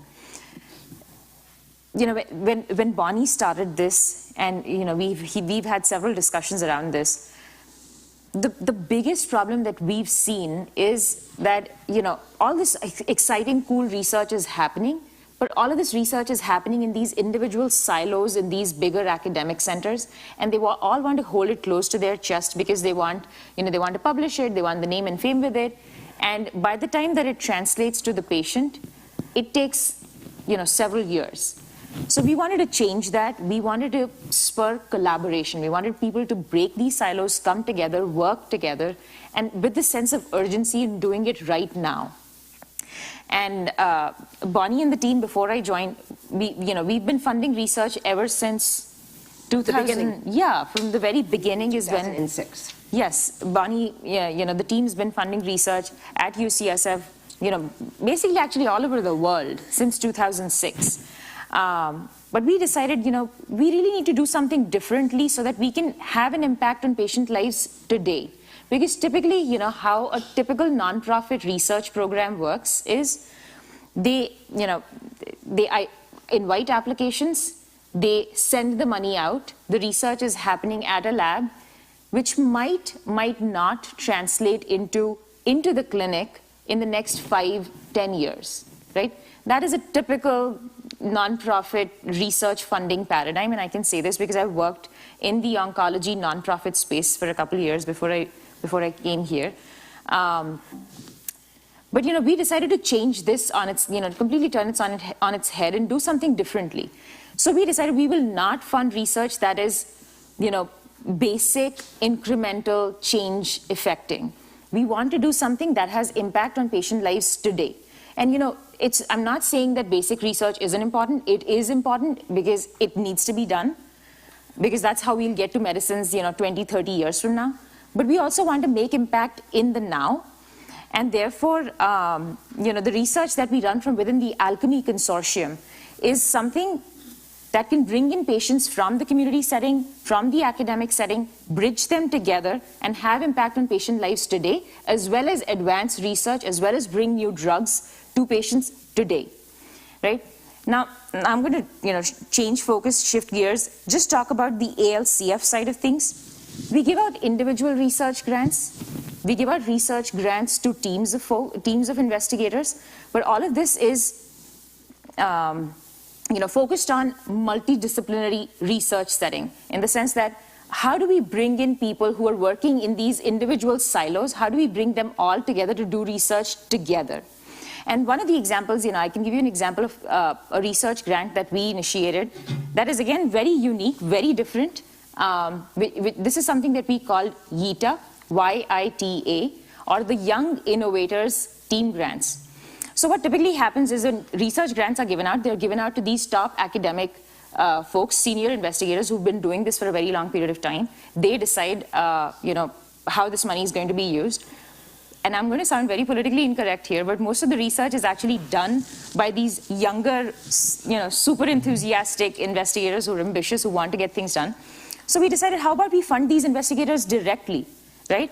And instead of having them work individually, having them come together in teams, preferably across institutions, not just limited at their institutions. So we said, we'll give you funding, we'll give you $500,000, but we mandate that you work across institutions. You put together teams with people that you've never worked with in the past, right? So we are kind of pushing them, we are giving them the carrot, but we say, you work in teams, you work in multidisciplinary teams, come up with proposals that will impact patient lives today, and we'll fund you. And we've been doing this, and we've had amazing impact. Research that we funded through the YITA grant program has led to new clinical trials, has led to some very new, very exciting developments in small cell lung cancer, which is considered the second, third cousin, because there's literally nothing has changed in the past 3 decades for small cell lung cancer. And the research that we funded at Sloan Kettering, at the Fred Hutch, is impacting small cell lung cancer today, in the now. So that's one of our programs. I'm going to share another one of our grant programs, just to give you all a flavor of this, the kind of things that we do. We have this very innovative, very cool funding mechanism that we call crowdsourcing. So why do we want to do crowdsourcing? Now, there are several problems that have been plaguing lung cancer research and clinical medicine, and the same people have been trying to solve these problems for a long time, and we still don't have the right kind of solutions. So we thought, how about we injecting, fresh new ideas, innovative thinking style to all of this, and bring in folks who are typically not affiliated with the lung cancer research and clinical medicine space, and have them come into the field and have them solve problems that have been plaguing lung cancer research for the longest time ever, right? And that's why we decided to do something in a crowdsourced way, having the intellect of the crowd solve problems in the lung cancer space, right? So we launched this 3 years ago now, and we run crowdsourcing challenges every year, focused on a problem that is critical, that needs to be addressed. And for the first 2 years, we focused on clinical trial accrual. The sad fact is that only 3 to 5% of adult oncology patients participate in clinical trials. And there are multiple reasons why. It comes from multiple different factors, but it's just 3 to 5%. How can we change this number? How do we get more patients to participate in clinical trials? So we launched what we call our first crowdsourcing challenge, the Clinical Trials Innovation Prize. So we were giving away a big chunk of money to whoever from around the world. You didn't have to be associated with lung cancer. You didn't have to be a physician or a researcher. You could be anybody. Come up with new ideas on how we can change this 3 to 5% number. And we received applications from 44 countries around the world, some very, very cool ideas. We decided, okay, we have these amazing ideas. For our next year, our next crowdsourcing challenge, we said, okay, implement these ideas. Show us that you can effect change by implementing these super cool ideas that you have. Show us the data. We did that, and we were able to identify some very, very cool methods that we are planning to publish. We funded startups through this fashion. So we aren't limiting our funding just to academic researchers. We are funding across the spectrum. Whoever can come bring us the next cool idea, the next breakthrough, we're doing it. So I'll share what we're working on for our crowdsourcing challenge for this year. It is super cool. It's so exciting. We've launched this. It's called Concept to Clinic. The problem that we are focusing on is CT scans, early detection and screening, right? We all know to get to chronically managed disease, we have to diagnose cancer early, right? How is it done? CT scans. But the problem with CT scans, it's riddled with so many false positive problems of false positives, right? It's diagnosing something that's not there, or it's probably not picking up. So how can we make this better? So we decided, how about we reach out to the data science community, folks who are working in the artificial intelligence and machine learning space, and they look at huge databases of CT scans that we got access to, identify patterns by looking at all these CT scans to see if there's a nodule. First of all, is a nodule present on a CT scan? If it is present, is it benign or malignant? And if it is malignant, how big is it? How much, what next steps should be? All automated, all using artificial intelligence and machine learning. And we now have these data scientists from over 100 countries around the world working on this right now as we speak to come up with a complete, an automated solution that can be used in the clinic. Using some sort of an algorithm. Just an algorithm. To identify, yeah. So that's the crowdsourcing challenge that we are working on right now. So, this is just a flavor of the very unique things that we are doing within ALCF research. And, the other thing that we try to do within ALCF research is to bring all these very cool programs that, Patient Services has developed, like the COE network, like the registry, and offer these as tools to the research community to utilize this infrastructure that we've already set up, to utilize the hashtag big data that we are collecting through the registry and use this for research. Similarly, our Alchemy Consortium is another tool that we are offering. We are building these biorepositories, which are a collection of patient donated specimens. We are building these data repositories, which is the registry, and we are offering these as a resource to whoever wants to look at them, to identify patterns, to do something for patients now, in a collaborative fashion, in an innovative fashion. Has anybody seen the new show on TV? I think it's on Sunday night, called Sophie. It's absolutely amazing. It's my favorite show on TV. I never miss it. It's using crowdsourcing to solve crimes. Wow. Where they access the crowd, where all over the world, identify the crime, identify the description, and all of they put in all the information they currently have.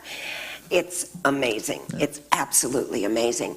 And what Ganeet is talking about is the old way of doing research is pharmaceutical companies and academic centers doing it themselves, all within the health industry. We're talking about going outside the health industry and using computers and technicians and people that aren't even related to health, but they're related to finding algorithms and using the crowd to come up with new ways of doing things. Right, and just talking about this crowdsourcing challenge, there is literally no tech company, however much might they want to throw behind a problem, they cannot come up with something that, this team of global data scientists can come up with, right? We have close to about 530 data scientists that are working on building this algorithmic solution together in a span of weeks, How cool is that? Yeah, I mean, the practical example I think I've used before when I've been out speaking about the reason we do things that are open sourced and collaborative and using the knowledge of the crowd. The easiest example, I think, sometimes is to point at Microsoft versus Apple. Microsoft was very much a closed system where they provided the technology, yes. They were the ones who owned all the technology, they were going to do the upgrades. Apple created something and said, here's the platform, go innovate. Right? So they created something and they said, use it, develop it, make it better. And Microsoft said, no, we're going to control everything.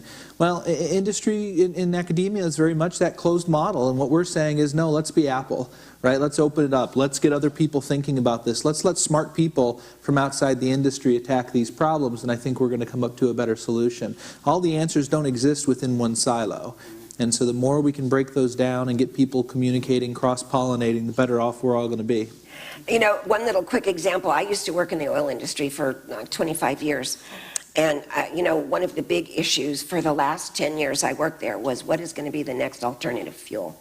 No one could figure out what it was going to be because it needed a transportation system, and the way we're set up to fuel vehicles in the world is at gas stations. Underground tanks, gas stations. Well, guess who solved the problem? Elon Musk. The next alternative fuel is electricity, and it will be solar as well. And he also set up the transportation system for the distribution system for electricity, and now everybody's jumping in. Home Depot, big box, they're all putting in electric places for people to come and fuel their car when they're getting a little range anxiety. And guess what they win? They win a shopper for 20 minutes while their car is out there getting fueled. Okay, we don't need the oil industry anymore to figure out what our next alternative fuel is. Innovation, creativity. Yeah, and continuing this theme in terms of creativity, what kind of research do we fund? So it's not this very haphazard way of this is school, so we'll go after it. We have a very structured way in how we approach what we fund. And for this, the small take-home phrase for you all is slices of the pie. Okay, so consider, and we fund research across multiple different slices of the pie, and the pie can be defined by multiple different ways. So consider lung cancer in and of itself as a pie, and all the different kinds of lung cancer as individual slices of this pie.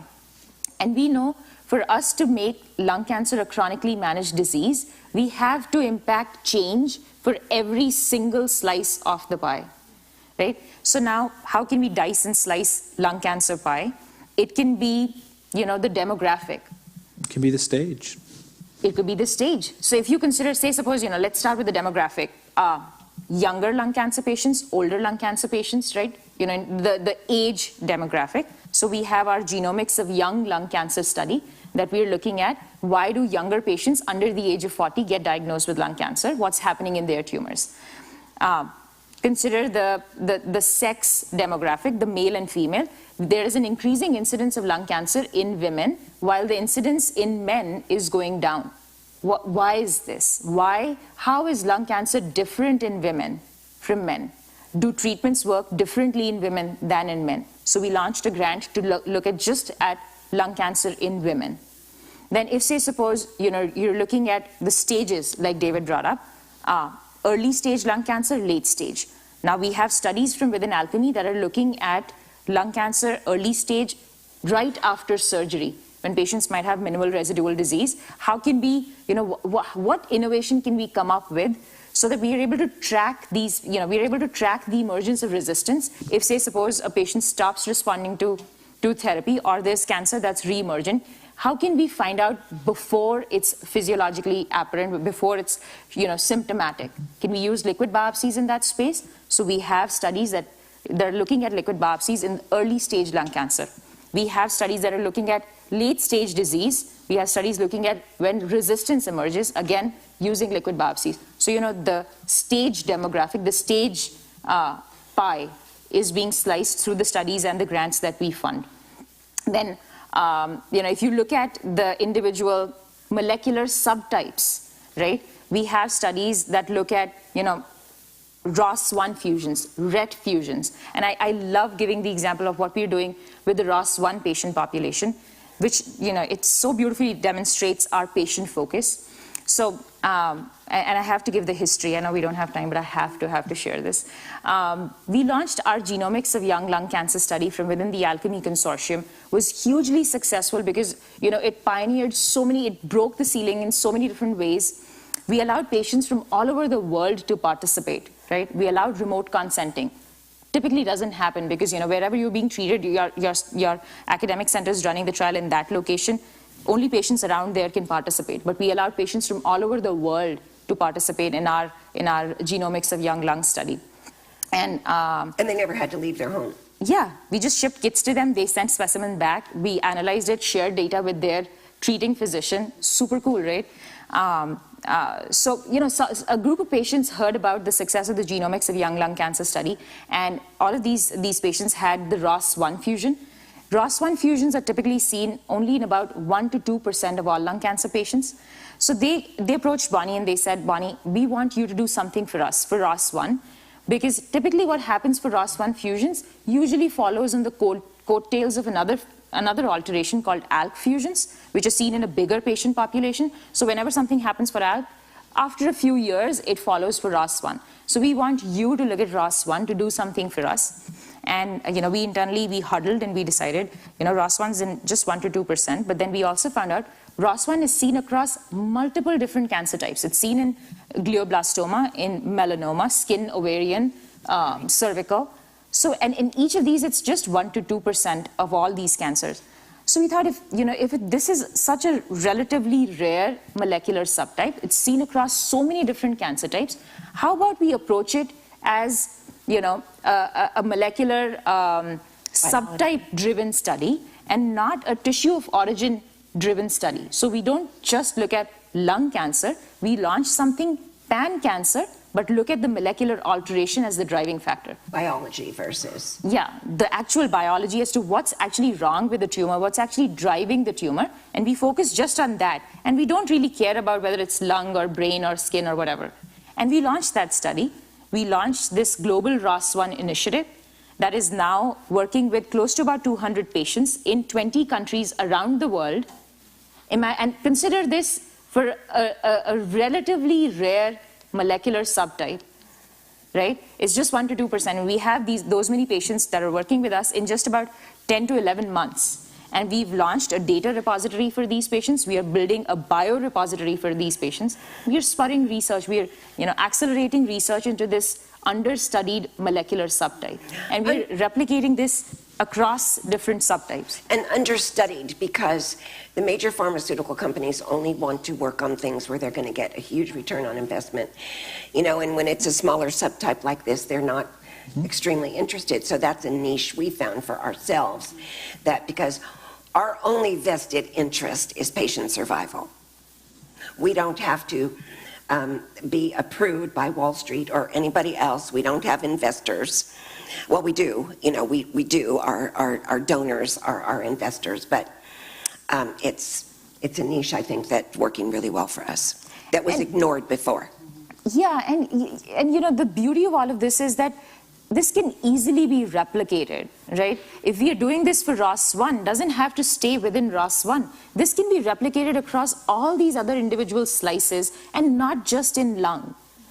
And, I'm super proud, but not many other studies are looking at cancer in this fashion, in this pan-cancer fashion, in this global way of doing things, right? So how cool is that, right? Yeah. It's really cool. And I think it's a good segue into, we've done some talking about alchemy, but we haven't really talked about what alchemy is. Yeah. Alchemy is our sister organization. You guys see this up here, the Addario Lung Cancer Medical Institute. And as I said earlier, Tony Addario, who's my dad, is the CEO of that organization. He couldn't be here tonight because he also is gimpy and just had knee surgery. Stephen Young, who's the president and COO over there. Ganit actually works across both organizations as Senior Director of Medical Affairs and Research, and then Alicia Sable Hunt, who runs clinical operations over there right now. So there's a shared resources, we all work together, and because Stephen couldn't be here, he wrote up a little blurb, some of which Ganit has already talked about, but I really do want to just kind of read what he said, and I want to first start by saying that what Alchemy is, sort of at a lay level, which is where I'm more comfortable talking about the science. It's a collaborative consortium from 23 plus academic and community centers around the world, basically all signing one master collaboration agreement and agreeing to work together on different projects to be determined, right?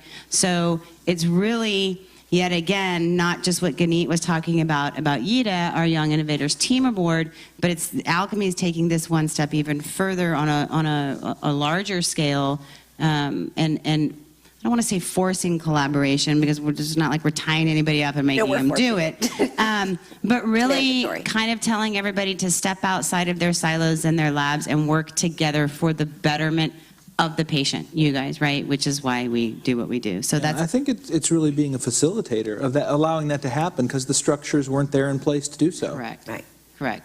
And then driving research, not only funding research through some of the things we do at ALCF, but then helping to drive the research through Alchemy. So Stephen, I think, who's online, so tell him to start typing if I mess something up. But I'm going to read verbatim, so forgive me for staring down at the white paper. ALCF closely partners with its, quote, sister foundation, the Addario Lung Cancer Medical Institute, Alchemy, which directly drives, not just funds, collaborative patient-focused research efforts. Stephen Young, president of Alchemy, and he was recruited by Bonnie and Tony from a blood cancer research consortium that is very similar to Alchemy, the consortium at Alchemy, and that consortium helped get 5 new drugs approved by the FDA. Stephen couldn't be here tonight, but like I said, he's online to answer questions. Alchemy works with researchers to break new ground and to accelerate the translation of these scientific discoveries to the benefit of patients. Established in 2008, Alchemy has now grown to become a one-of-a-kind lung cancer research consortium comprised of dozens of the world's leading academic and community hospitals all working together on research studies for the benefit of patients everywhere. He said that so much nicer than I did. For instance, Alchemy has established centralized collections of lung cancer data and biospecimens that have resulted in better diagnostics and prognostic tests, as well as cutting-edge studies revealing the inherited cause of lung cancer, plus the molecular drivers of lung cancer in younger patients. Ganit talked a little bit about some of that earlier. The latter's tumors are shown to be highly enriched for mutations for which targeted and effective drugs are already available. And so it is even more imperative that such patients get their tumors tested in order to select the correct therapies. Looking towards the next few months, Alchemy is launching 8 new studies, including its first drug trial, which we're so excited about. This drug trial combines 2 immuno-oncology drugs for the first time against small cell lung cancer. Ganit touched a little bit earlier on small cell sort of being the orphan of the lung cancers and not really, hasn't really been given very, very much attention over the last several decades. Alchemy and ALCF together have partnered with a group of motivated ROS1 patients, as Ganit already spoke about, and caregivers across multiple cancers to develop desperately needed preclinical mouse models that will result in new drugs being developed, tested, and hopefully rapidly approved by the FDA. Alchemy is also leading the way in the liquid biopsy space, in which blood samples can supplement and sometimes even improve upon tissue-based molecular testing. Alchemy is building on its Genomics of Young Lung Cancer study, which told us the what never smokers' lung cancer look like, to shifting focus to the unknown of why these adolescents and young adults are developing lung cancer. And finally, Alchemy helped to pioneer remote consenting so that patients from around the world could contribute to and benefit from our research studies right in their own homes, which Ganit also touched on earlier. I think one of the things that we didn't talk about was the liquid biopsy studies. and what liquid biopsies are. We talked a little bit about mouse models here and what those are. So I don't know, Ganit, if you want to give like a 5-minute explanation on liquid biopsies and mouse models. Sure, yeah. So liquid biopsies are, the non-invasive way to understand what's really happening with your tumor right now. So, the way it typically works is, if say suppose, and this is my favorite way of explaining it, if say suppose you have a tumor here, and cells continuously slough off and die from this tumor and enter the bloodstream. So there's, most of the times, and especially when cancer is metastasizing, there are cells in your bloodstream that have been sloughed off from your tumor. These cells can, from a blood draw, can be identified, can be studied to understand what's really happening in your tumor. Also, when cells slough off and die, they release what's inside of them, which is the DNA. So this DNA also comes in your bloodstream and can be identified and studied through a blood draw. So these cells and DNA are called circulating tumor cells, CTCs, or circulating tumor DNA, ctDNA, which can be studied in a blood draw or a liquid biopsy specimen. There are many pros and cons around using liquid biopsies. They are slowly coming of age because there's a lot of research that's happening to understand how best and where best to position liquid biopsies in clinical treatment. We have several studies that are analyzing the promise of liquid biopsies all the way up from early disease to late stage disease. And what we're basically trying to look at is, are liquid biopsies truly what they are hyped up to be? Can they really tell you before cancer is, say suppose in patients, I'll give you examples to explain this better. In somebody who's had surgery to remove cancer and are now deemed, cancer-free. Patients who've been told they are cancer-free typically are always, anxious. When is my cancer coming back? How do I know my cancer is not already there? Something's not already brewing inside. What's the solution? Should I just go and keep getting CT scans and keep exposing myself to all this extra radiation that can cause so much trouble? Or is there a better solution? Is there a better way to, constantly track what's happening in my body? And that's where, liquid biopsies come in. But we aren't 100% sure that they can be used in that setting as of right now or not. And that's why we've launched a study to look at patients who've had surgical resections and monitor them over a period of 5 years to see what's changing in their blood draws. Is something new emerging? Is cancer coming back? Is treatment resistance emerging? What's happening? And we study this over a period of 5 years to see what's happening. This is early stage disease where we have this study that's about to be launched. Then we're also looking at late stage disease, stage 4 patients who have lung cancer, who are on targeted therapies, immunotherapies, any kind of treatment right now for their lung cancer, and to monitor their response to treatment using liquid biopsies, and to see if something emerges in the blood sample that can help us change track. If, say, suppose, we can see that, the cancer is not responding and there's a lot many more mutations that are emerging, or if to, just to be able to track and monitor response to treatment. So Can I just throw something in really quick, because we've only got 13 minutes. Yeah.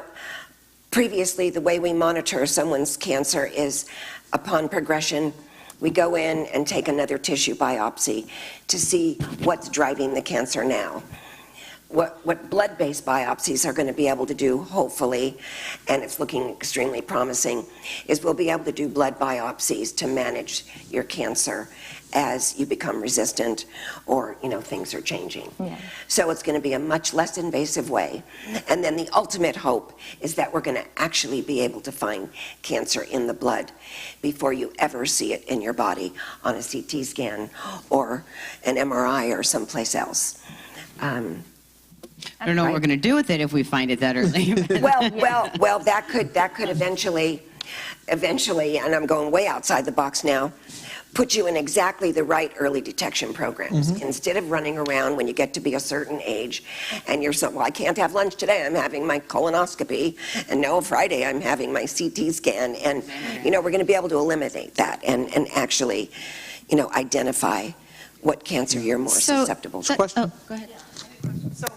Is the goal of that really then to not just for detection, but for changes? You mentioned something about changes in the mutations. Yeah. So then would it be basically to preemptively watch for that rather than for waiting to see that the treatment stops working? Exactly. Before it shows up on your CT scan, you'll see it in the blood and be able to start managing that progression before. But all those tools need to be validated, and that's really what a lot of these trials that we're putting together is to help validate those tools so we can be used in that way. Well, and I think the thought process behind the liquid biopsy, and correct me if I'm wrong, again, from my lay understanding, though, even when you're looking at tumors and their biopsies, right, depending upon where you're pulling the tumor, the tissue from inside the tumor, you may or may not get the correct, complete, and or relevant information, right, because it's not the same across the entire lesion. So with blood-based biopsy, which would be way more sensitive and specific, you'd be able to find those things way earlier. Yeah, so you know, the concept that Danielle's referring to is the concept of intra and inter tumor heterogeneity. So no two tumors in your body. You're welcome that I didn't use those big words, by the way. No two tumors in your body look the same. And even the same, this one tumor is not homogeneous across the entire tumor. You know, it has different segments. Each segment has different alterations, has different things that are wrong. And depending on where this biopsy needle goes in, you're only sectioning that one segment and you're only looking at what's wrong in that one segment, but you don't know what's happening in all these other segments. But the promise of liquid biopsy is hopefully all of these segments are shedding into the blood. So what you're seeing in the blood is a comprehensive view of not just this one tumor, but all the tumors in your body. So you're getting the big picture view, what's really driving, what are the frequencies of all these different alterations, what's the most predominant, what should be hit first, or should we use a combination to hit, all these different alterations at one time. And, the question that you asked, like to preemptively, the promise of liquid biopsy is, by the time something's apparent on a CT scan, it's already super big, right? But with a liquid biopsy, you're even theoretically even able to identify stuff when it's beginning to metastasize, right? When a primary tumor, when it's just one tumor in the lung, when it's just started to shed, when it's just started to, travel in the bloodstream, trying to identify new sites where it can take place, you can at that time identify that it has begun the process of, and stop it right there. So that's the promise of liquid biopsy that we are trying to validate and solve for in the studies that we are running from within Alchemy. Go ahead, Dave. So obviously, as this continues, there'll be an insurance part to this. Yeah. So where it gets covered for people. Yeah. Those who don't want to wait for that, what kind of cost and what kind of program can somebody get into today or in the very near future on something like that? They're using it now. Blood-based biopsies are being used now. Absolutely. But what is, if it's not insured, what does it cost a patient to? So there's a couple of different things. There's studies, right? There's several studies clinical trials that you can get involved in. But then you can talk to us because we work directly with a lot of these diagnostic companies. So if you were interested in a blood-based panel, whether it be NGS or something else, we can absolutely help connect you with those folks who are more than willing to work with patients while we're waiting for all of this to come to fruition. Thank you. Sure. So with that, I want to I think this is a perfect sort of segue into a question that I want to ask David, and I'm going to combine two questions here. Please. But what do you see as the future of advocacy, and what do you see as the next sort of evolution in our work?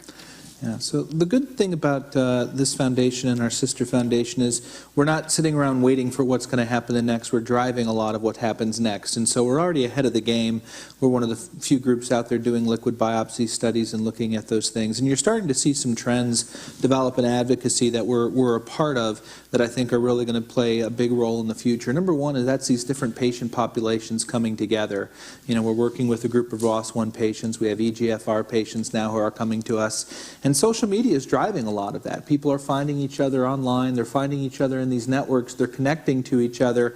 And I just came back from representing the foundation at a march on Capitol Hill. That was 8 women coming together saying they wanted to do something and kind of make their voice heard, and they found each other online and at different groups and they did it all through social media driving this. So I think social media, people coming together, rallying around maybe their genetic mutation or something else that's a commonality plays well into this slices of the pie approach, and I think we're going to see a lot more of that as it relates to advocacy. I think you're going to see a lot more collaboration and consolidation, frankly. It's already happening with Lung Cancer Research Foundation, Free to Breathe recently coming together. You're seeing a lot of smaller groups trying to find ways to partner together, whether it's programmatically or just by sharing funding. We already work very collaboratively with a lot of different organizations, ACCC, the International Association for the Study of Lung Cancer was mentioned, American Lung Association, and so on, and working on these different projects together. I think you're going to see more and more collaboration as it relates to advocacy. I think that's an important piece. Something that I think is going to have to change drastically within the lung cancer space is how we measure progress. Bonnie mentioned at the very beginning, the survival rate a few years ago, was 15.5%, and now maybe it's 18%. Well, using something that's a 5-year lag indicator, because that's what they're looking at is the 5-year survival rate, is that really showing us how progress is happening today?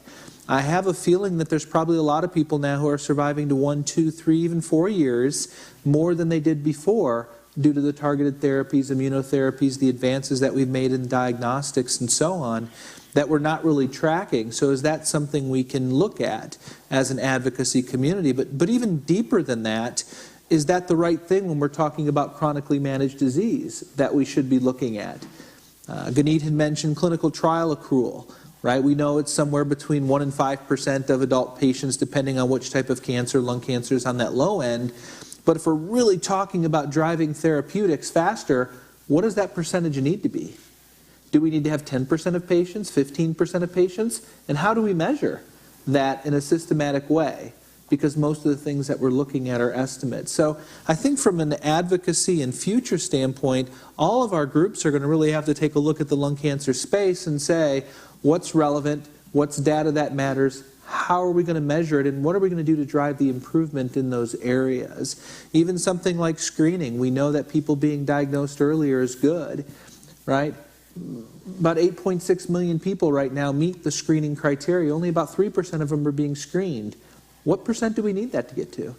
It'd be great if it was 100% of those patients. Is that realistic? And what does that mean then as we go forward? So I think from an advocacy standpoint, you're going to see more collaboration, more innovation, certainly. You're going to see these slices of the pies, which we've talked about, but it's the patients finding each other, driving their own care. I think the advocacy community is going to continue to look at ways to really elevate our voices. And we're going to have to find ways to better measure. And then I'd say the very last piece is we're going to continue to have to break down the stigma associated with lung cancer. The NFL recently launched a program called Crucial Catch. They finally expanded beyond breast cancer. They've done 6 cancers now, but it didn't include the #1 cancer killer of lung cancer. Subconsciously or consciously, that's a statement. That lung cancer still isn't mattering to people the way it should. I mean, you think about that. They picked 6 cancers, but not the one that's #1, to have a program that's going to be raising awareness about it. I think that's a real statement, David, not a positive one. To your point, I was on an airplane coming back from New Haven last week, and I was reading People magazine. It's November. November is Lung Cancer Awareness Month, right? 2 articles in the magazine about breast cancer. Mm-hmm. I challenge all of you, I'm going to do a group challenge here, to send a nice note to People magazine saying, thank you for the beautiful articles about breast cancer. Did you know November is Lung Cancer Awareness Month? Are you planning on writing an article about a patient with lung cancer this month? I'm glad you said Do it nicely, because we want to be just like breast cancer. Yeah. We want to be just like colon and prostate. We want our survival rate up too. People magazine, the more people that write in, the more they will listen. Yeah. Power in numbers. Yeah, back in October, ABC News was saying they were going to do a story a day on breast cancer, and they were posting this on social media, so I responded politely saying, God, I'm so excited that you're going to be doing the same thing next month for Lung Cancer Awareness Month. And God bless them, they responded and said, yeah, we have this planned. Well, we're now at day 7 or 8, right? And I responded saying, I still haven't seen one story yet, and I sent out very polite tweets with about 8 ideas that they could cover. Right. The fact that the Department of Defense, which is predominantly focused on men, gives 80 to 90% of their money towards breast cancer. Not that there's shouldn't be support for breast cancer, but lung cancer is the #1 killer of people in the military. So maybe that'd be a great thing for them to investigate and look into. So I gave them some ideas. Yeah. They haven't responded to those tweets yet. Yeah. But again, it's it's the amount of people that they'll pay attention. We are winding down. Yeah, can I just add one more thing? And this is more of just a thank you to everybody. I know this living room was different than ones we've done normally, right? Normally we do have a key opinion leader, a doctor, someone coming in here, and you get a little bit more time to interact and ask questions that are relevant. So for someone who's new, this is a little bit different than what we would normally do. But we think it's really important for us to take at least one of these each year and really report back to you what we're working on, what's going on, where your money and support is really helping and being directed. We do an annual report, but truthfully, I don't know if we spend enough time telling you about what we're working on and why it's important and what the barriers are that we're trying to overcome and where we're going, because if we're not communicating that to you, we're doing a very poor job of letting you know how much your support matters. And so this was our opportunity to do that. So thank you to the people online. Thank you to the people in the room that were new.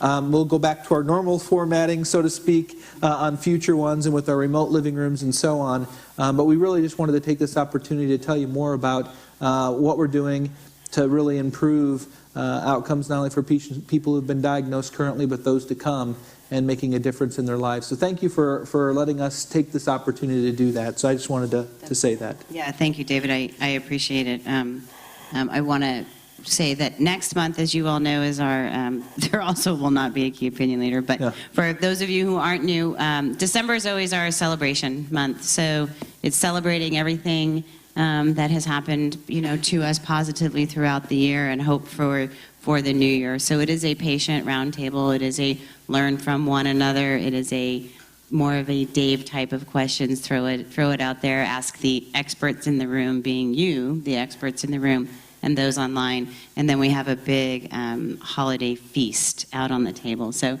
tends to be a little bit shorter than the full 2-hour meeting, but it is a great. Bridget reminded me, and I don't know why I can't hit the power button, or the home button. Yeah, there you go. And I'm stepping on my bad foot. Okay. So look for that next month.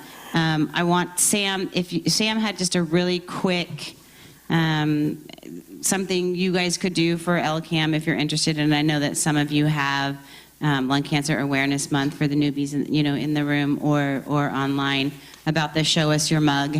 If anybody's on social media, it's really getting a lot of traction, so we want to keep that going. So Sam, do you want to give a quick little Show Us Your Mug?